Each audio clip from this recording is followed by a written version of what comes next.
Good morning. This is a good day because once again we're seeing what's possible with strong American diplomacy. As I said in my State of the Union address, ensuring the security of the United States and the safety of our people demands a smart, patient, and disciplined approach to the world. That includes our diplomacy with the Islamic Republic of Iran. For decades, our differences with Iran meant that our governments almost never spoke to each other. Ultimately, that did not advance America's interests. Over the years, Iran moved closer and closer to having the ability to build a nuclear weapon. But from Presidents Franklin Roosevelt to John F. Kennedy to Ronald Reagan, the United States has never been afraid to pursue diplomacy with our adversaries. And as president, I decided that a strong, confident America could advance our national security by engaging directly with the Iranian government. We've seen the results. Under the nuclear deal that we, our allies and partners, reached with Iran last year, Iran will not get its hands on a nuclear bomb. The region, the United States, and the world will be more secure.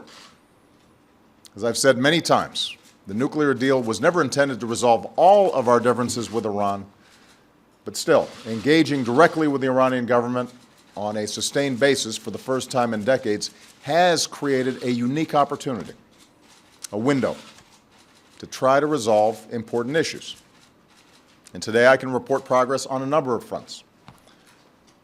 First, yesterday marked a milestone in preventing Iran from obtaining a nuclear weapon.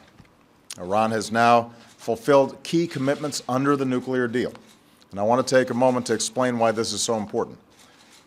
Over more than a decade, Iran had moved ahead with its nuclear program, and before the deal, it had installed nearly 20,000 centrifuges that could enrich uranium for a nuclear bomb. Today, Iran has removed 2/3 of those machines. Before the deal, Iran was steadily increasing its stockpile of enriched uranium, enough for up to 10 nuclear bombs. Today, more than 98% of that stockpile has been shipped out of Iran, meaning Iran now doesn't have enough material for even one bomb. Before, Iran was nearing completion of a new reactor capable of producing plutonium for a bomb. Today, the core of that reactor has been pulled out and filled with concrete, so it cannot be used again. Before the deal, the world had relatively little visibility into Iran's nuclear program. Today, international inspectors are on the ground, and Iran is being subjected to the most comprehensive, intrusive inspection regime ever negotiated to monitor a nuclear program. Inspectors will monitor Iran's key nuclear facilities 24 hours a day, 365 days a year. For decades to come, inspectors will have access to Iran's entire nuclear supply chain. In other words, if Iran tries to cheat, if they try to build a bomb covertly, we will catch them. So the bottom line is this: whereas Iran was steadily expanding its nuclear program, we have now cut off every single path that Iran could have used to build a bomb. Whereas it would have taken Iran 2 to 3 months to break out with enough material to rush to a bomb, we've now extended that breakout time to a year. And with the world's unprecedented inspections and access to Iran's program, we'll know if Iran ever tries to break out. Now that Iran's actions have been verified, it can begin to receive relief from certain nuclear sanctions and gain access to its own money that had been frozen. And perhaps most important of all, we've achieved this historic progress through diplomacy, without resorting to another war in the Middle East. I want to also point out that by working with Iran on this nuclear deal, we were better able to address other issues. When our sailors in the Persian Gulf accidentally strayed into Iranian waters, that could have sparked a major international incident. Some folks here in Washington rushed to declare that it was the start of another hostage crisis. Instead, we worked directly with the Iranian government and secured the release of our sailors in less than 24 hours. And this brings me to a second major development. Several Americans, unjustly detained by Iran, are finally coming home. In some cases, these Americans faced years of continued detention and I've met with some of their families. I've seen their anguish, how they ache for their sons and husbands. I gave these families my word.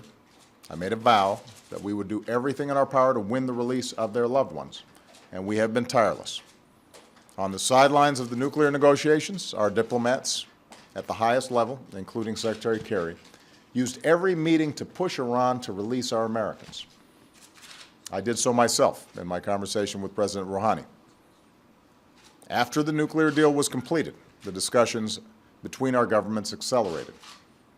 Yesterday, these families finally got the news that they had been waiting for. Jason Rezaian is coming home.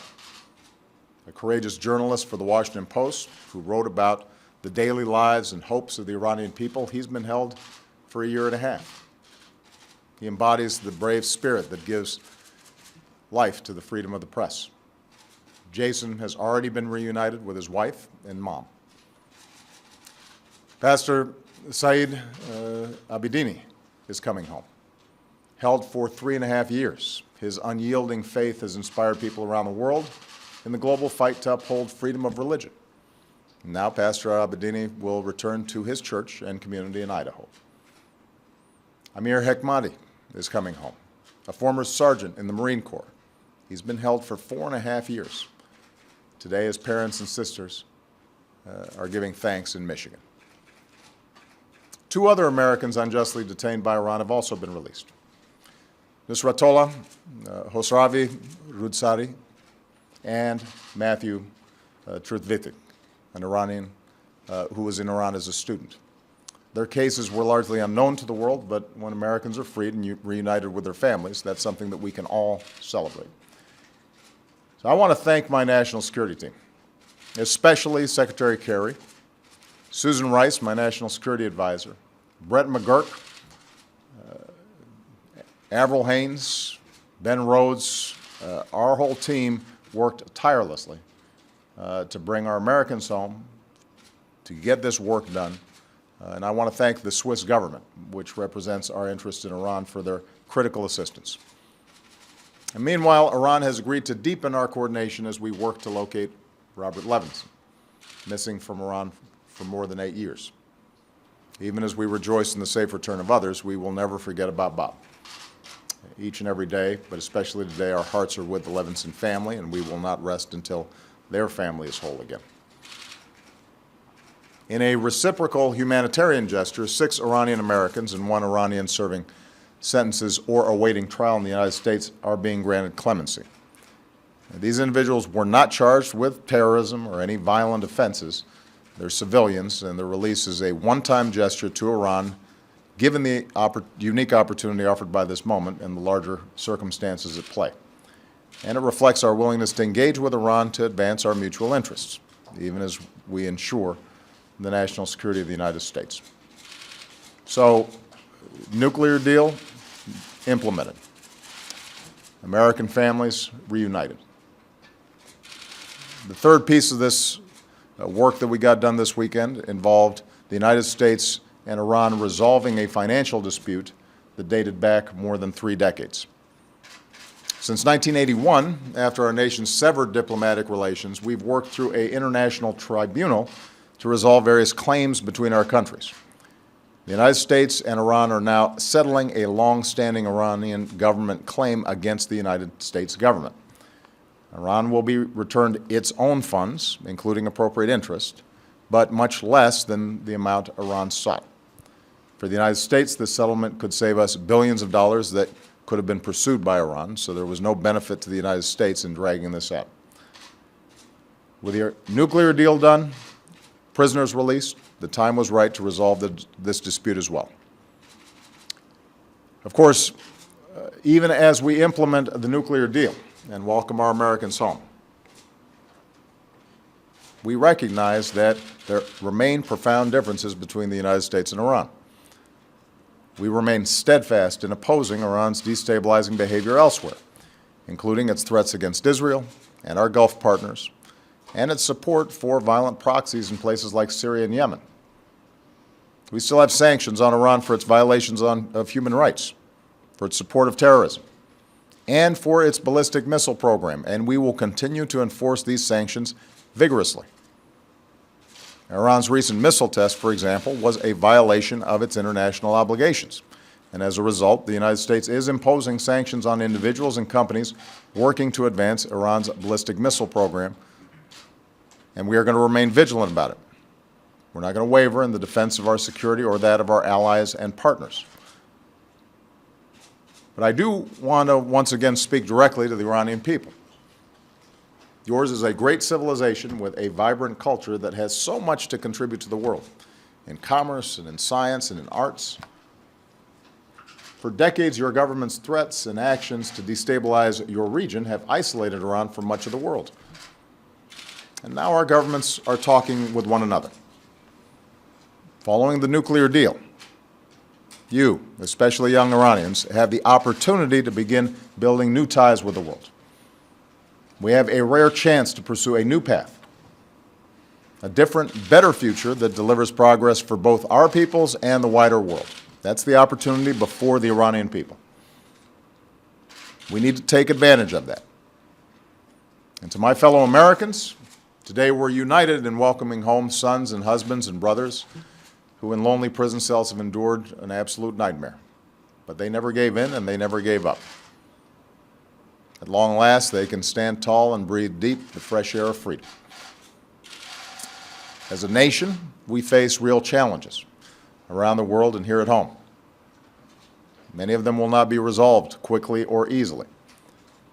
But today's progress, Americans coming home, an Iran that has rolled back its nuclear program and accepted unprecedented monitoring of that program, these things are a reminder of what we can achieve when we lead with strength and with wisdom, with courage and resolve and patience. America can do and has done big things when we work together. We can lead this world and make it safer and more secure for our children and our grandchildren for generations to come. So I want to thank once again Secretary Kerry, our entire national security team, led by Susan Rice.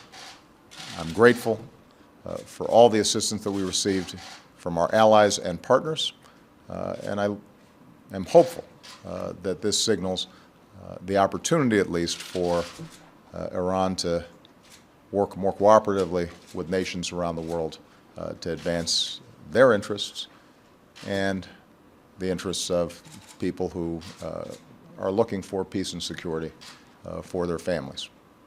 Thank you so much. God bless you. God bless the United States of America.